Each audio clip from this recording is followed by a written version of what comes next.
Well, welcome in, everyone. It's mid-November. We figured around here it's about time for another roundtable. So Blake Brockermeyer's in the house, Brandon Marcello, Chris Hummer. I'm Josh Pate. We're not talking about playoff at the moment, although there's still plenty of that to come. We've got conference championships to come, but there's something else that's normally starting to round itself into focus about this time of year. And guys, that's the Heisman picture. And the reason I say normally is because I'm looking at an odds sheet in front of me right now, and essentially what I'm looking at is Las Vegas doing the shruggy emoji. No one really knows anything. And so, in a sense, we've not clarified this picture any more than what we had in August. But where I want to start, and we'll go around the room, is where we were in August. We talked about the Heisman as we always do in the preseason, and we had that kind of asterisk off to the side of the conversation. This could change. Some name could enter the equation that no one expects. But Chris Hummer, I'll start with you. Then we'll go Brandon and Blake, and I'll wrap it up. 10 or 15 seconds. Where did you think the Heisman would be? Which names did you think would be popping by mid-November when we started this season? Yeah, I thought it would be Spencer Rattler number one, then the three 2020 QBs, DJ Uiagalelei, Bryce Young, CJ Stroud. And I also thought maybe a smart bet would be JT Daniels because Georgia was going to have a great season. Yeah, I thought DJ Uiagalelei would emerge. Yikes. And here we are now, and I have no idea. I'm kind of like Chris. I thought Spencer Rattler would be the favorite going into the season. I thought Oklahoma was one of the favorites to win the national championship, and JT Daniels I thought would also be a guy that would be in contention because I knew Georgia would probably have a pretty good year this year. So those are the two guys that I was looking at for the most part. As it's usually a quarterback award. It's weird. A lot of people mentioned Uiagalelei, all three or four of us here, but a lot of people, aside from us, were mentioning DJ Uiagalelei. And if you wanted some ACC love and you weren't going to go the Clemson route, there was a lot of Sam Howell love.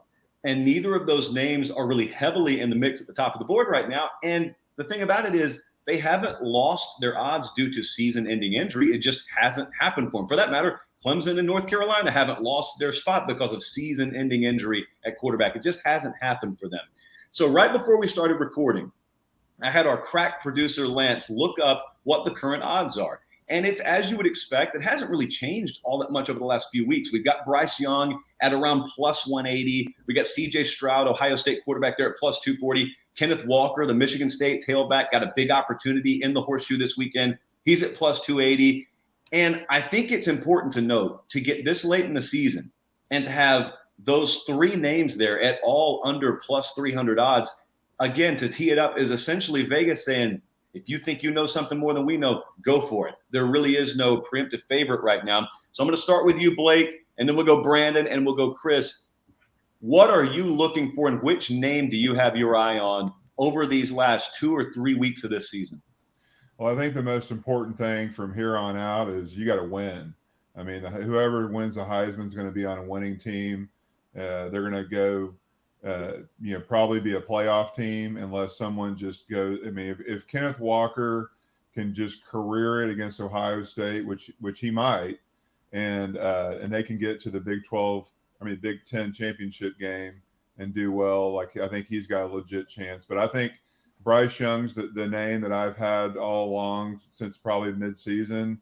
His numbers are incredible. Alabama is going to win the next 2 games and make it to the SEC championship game. So that's a name, that's kind of my leader right now. And then I think CJ Stroud has really played well and has put himself into the picture here at the end of the season. And just like Kenneth Walker, if he can have a big game and continue to do what he's doing, then I think he's going to be in the mix at the end of the season as well.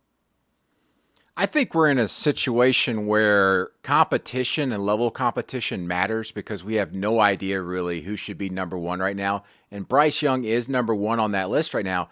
But the remainder of Alabama's schedule before Heisman Trophy voting comes in is not all that great, especially defensively. So I actually looked at the Big Ten, and C.J. Stroud has got a fantastic opportunity in front of him going against top 10 competition in Michigan and Michigan State. If he can have big games like he's been having these last 4 or 5 weeks against those two, I think could very well end up on top of this list. What hurts Bryce Young right now is, as much Alabama fans would hate to admit this, but they need Georgia. if they could face that Georgia defense before the Heisman voting comes in earlier and get a big performance out of Bryce Young, that would, I think, solidify him at number one. But we're not really going to be able to see that until that Heisman voting comes in, and that's too bad for him because he may very well be the best player in this group. But to me, those Big Ten finalists, so to speak, in our own minds, C.J. Stroud, including Kenneth Walker, they've got better competition and better opportunities to move up the board and maybe win this thing.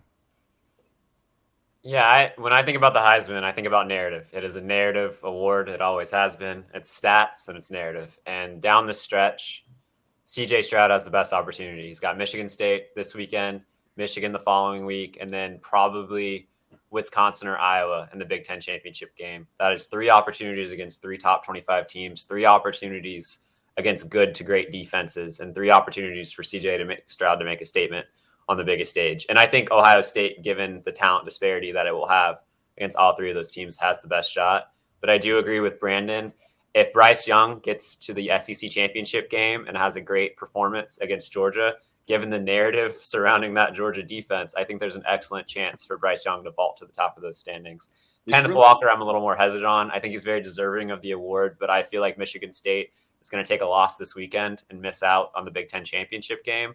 And losses that stack up late seem to harm players more than losses that you suffer early. I don't think C.J. Stroud is going to be penalized for how he looked against Oregon in the way Kenneth Walker would be penalized about losing to Ohio State. So I like those 2 2020 quarterbacks at Alabama and Ohio State to be the favorites for the award going the rest of the way. And the other thing about Stroud is now a lot of people talk about this, but his shoulder was bothering him in that Oregon game. So I'm sure that's something that's going to come up here late. Yeah, I would make sure everyone remembered that if I were C.J. Stroud or anyone in around Columbus, Ohio. Just it doesn't hurt. Look, pregame, it doesn't hurt to show it to the camera every now and then. Hey, but a lot of us have been talking about Conference Championship Saturday, and yes, there are still hurdles remaining for all these teams.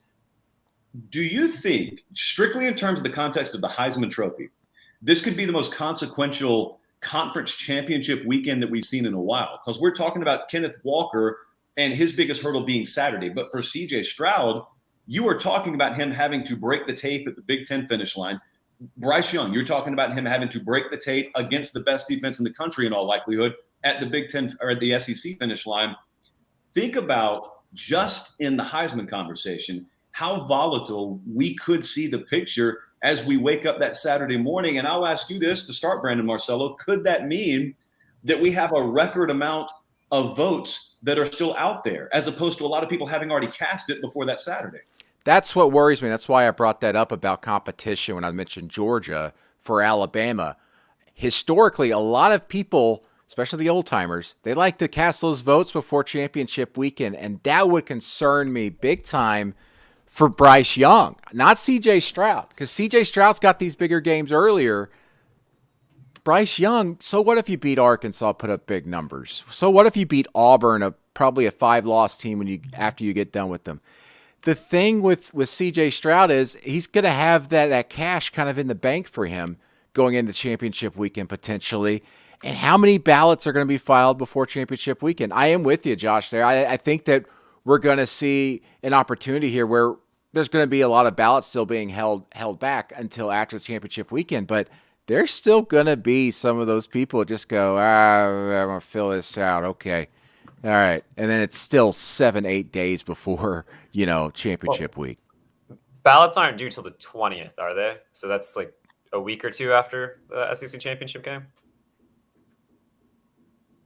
Right. Oh, sorry.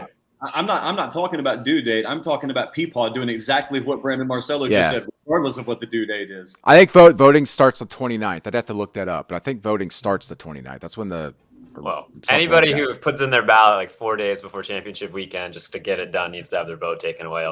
They need to reveal who has voted at what time. I know that they don't like to be very transparent, the Heisman Trust, other than just showing you the total points at the end, but we need to see that like we see the AP poll votes every week.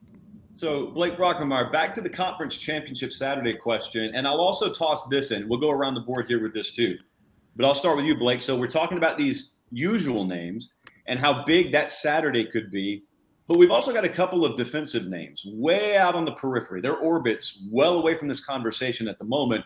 Will Anderson's there for Alabama. Jordan Davis is there for Georgia. Those two could very well meet in Atlanta, along with the likes of Bryce Young.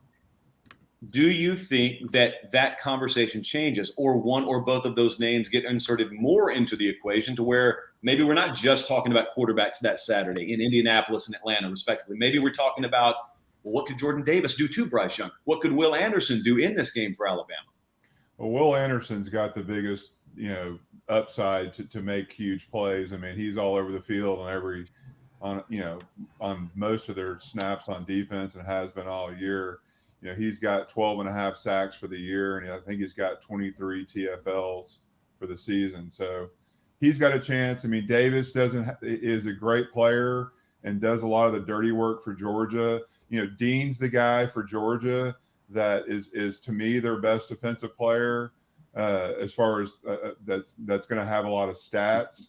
But he didn't even lead the team in tackles. Georgia rotates so much on defense. I just don't think there's any way that they're going to have a defensive player win it.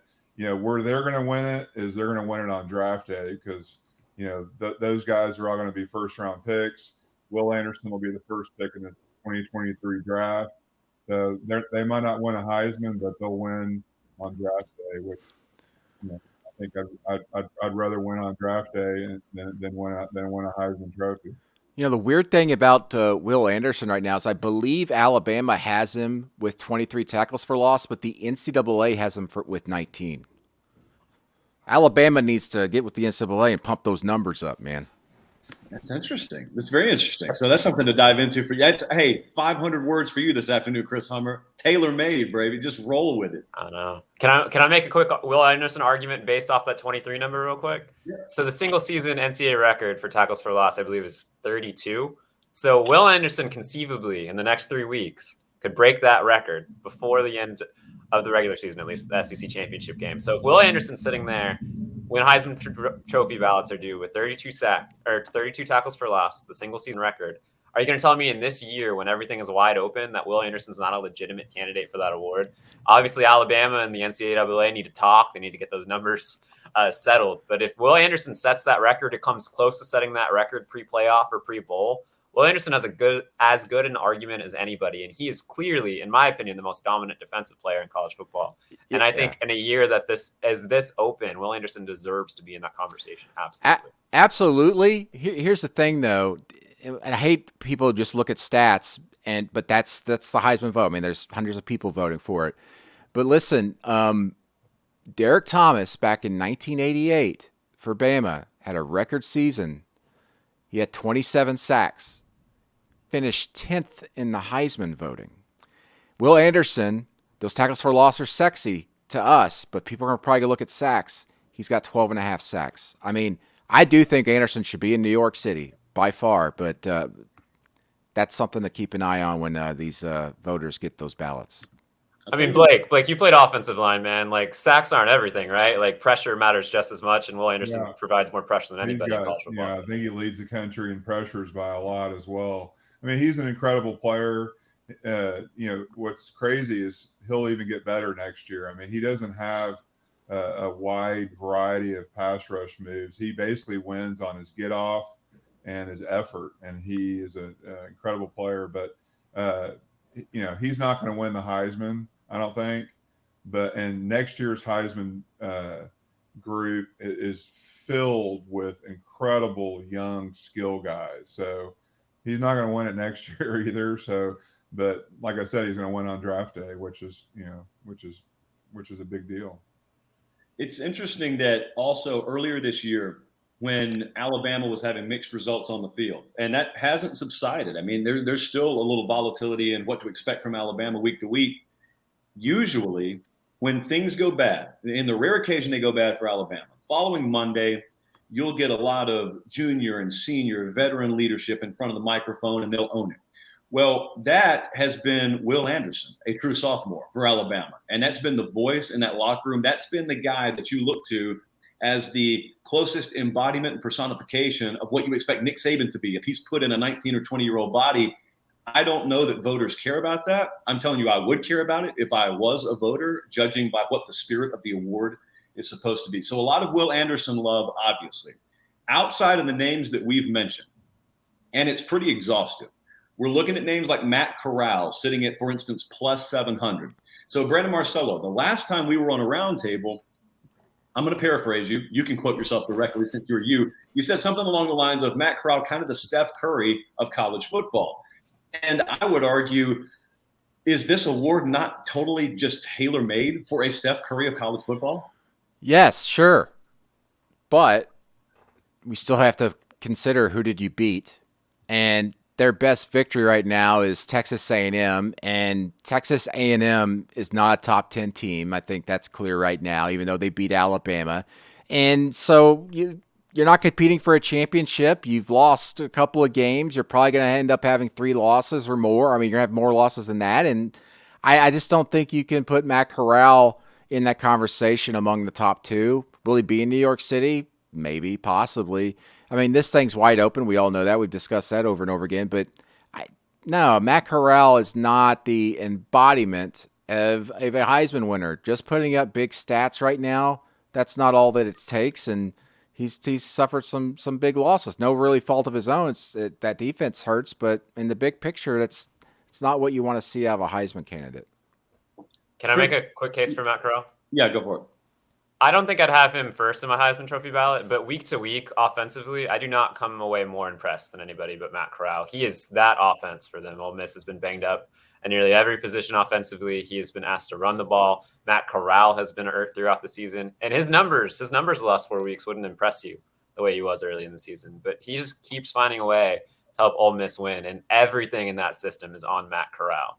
And for Ole Miss to potentially be 10-2 this season, and for Matt Corral to be as banged up as he was and put up the numbers he still is, I think you can make a strong argument he's the most impactful quarterback in college football. Maybe not the best, but the most impactful. And I think in a season like this, that should at least send him to New York. He's a great quarterback playing in a system. I think that if you put another 4-star kid in there, they'd be putting up similar numbers. Andy's lost some games that he should win. And he looked bad in the red zone against an Auburn defense that is struggling right now, and a team that's going to finish with 5 losses. I don't see him in the top 2. Maybe he gets to New York City, but even that, I don't think we should be seriously considering Matt Corral for the Heisman. I mean, can't you say the same thing about C.J. Stroud? The last 4 Ohio State quarterbacks have just been, he wins. Getting lights out. Yeah, but Matt Corral doesn't have the talent around him that C.J. Stroud does at Ohio State either. He wins. Blake Rockemar, anything to add there? I'll wrap that up. I got a thought. I mean, I think Matt Corral, kind of like Chris said, means more to his team than maybe, as much or more than anybody else on this list does. I mean, he's only got 2 interceptions the whole year. I think one of them was a deflected ball that went off the receiver's hands. He does play in a great system, but, they've got good players too. I mean, Ole Miss's receivers, even though they've been banged up lately, are underrated. They're running. They've got 2 or 3 running backs that are really good, and their offensive line, I think, is underrated. So he's in a good system. Ole Miss next year, assuming they don't get a transfer quarterback, I think their offense will look a lot different, and they will wish Matt Corral was there because the kid's a winner and a grinder and a leader, and he runs the football when they need it. So, I mean, my hat's off to Matt Corral. He's one of my favorite guys to watch every weekend. So independent of Corral, because I'm not claiming I'd have him in my 1 or 2 right now, although I do echo the sentiment that was just expressed, I would say this. If I were having to argue against the system quarterback argument, and I were looking at guys like C.J. Stroud or Bryce Young, all I would say is, well, those guys are in a system too. And not even within the context that maybe it sounds like I mean. I just mean, if you're going to tell me Matt Corral or guys like that have the advantage of being in a kind of system that inflates their numbers, I would say, well, that guy gets to play with 5 different guys out wide that I think will play on Sunday. So I'm going to just call that a system. And he gets to benefit from that. And I'll also credit Matt Corral because, hey, when Lane Kiffin came in there, he could have left, made a decision to stay. And so, hats off to good decision-making for putting yourself in position to, I guess, benefit from that. Also, he had to win the job last year. And so there was that too. I'll finalize our conversation with this. There's a lot of talk out there every year about wanting parity in college football. Normally, we're talking about it at the team-based level, but in the Heisman Trophy conversation this year, this sheet screams parity. It is fraught with parity this year, and you guys know how rarely I use that word. So I want to ask you guys, we'll start with Chris and we'll wrap around to Brandon and end with Blake. Do you prefer a Heisman conversation where the waters are really muddy in mid-November, or do you prefer a couple of horses that extend out past everyone else and it's just neck and neck, but it's pretty much mano-a-mano down the stretch? What's your preference, Chris? I want to put my waders on, man. I want to get my mud and truck out there and just go. Like, I'd rather this be totally up in the air in late November. It's more interesting for the public. It's more interesting for people like us who are tasked with writing and talking about it for a living. Like, I would just much prefer it to be wide open. It's great when maybe you have a head-to-head showdown the last week of the season and conference championship where it's going to come down to those two guys.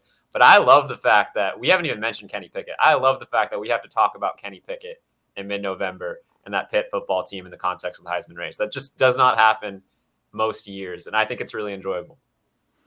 I think that what I like to see is a player or a couple of players in this race who are obviously carrying their team in tight games and has those type of Heisman moments. I thought I was seeing one of several to come from Kenneth Walker when he had that big performance against Michigan. The way he performed in that game and breaking tackles was phenomenal. And I thought, if he does this later against Ohio State and Michigan State continues to win, and even with one loss at this point, if they continue to win, maybe Kenneth Walker's that guy, but they've got that loss, and we almost sit here assuming, they're just going to lose to Ohio State. What if they beat Ohio State and Kenneth Walker's the reason why? Are we going into championship weekend thinking Kenneth Walker's number one unless C.J. Stroud, or in this case, I think Bryce Young, unless Bryce Young has a big game against Georgia?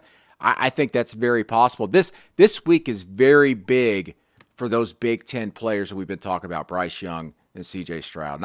C.J. Stroud and Kenneth Walker III, and I can't wait to see it because I think Bryce Young is someone who's not sitting comfortably, but is not going to be able to solidify himself until that SEC championship game against Georgia. Well, I disagree. I for some reason, Brandon must not think Arkansas has a good defense this year, but I've seen them in person. They don't. And they do have a good defense. They swarm to the ball. They're going to keep the ball in front of them. I think all these guys are deserving. I think it's great to have the race go this deep into the season.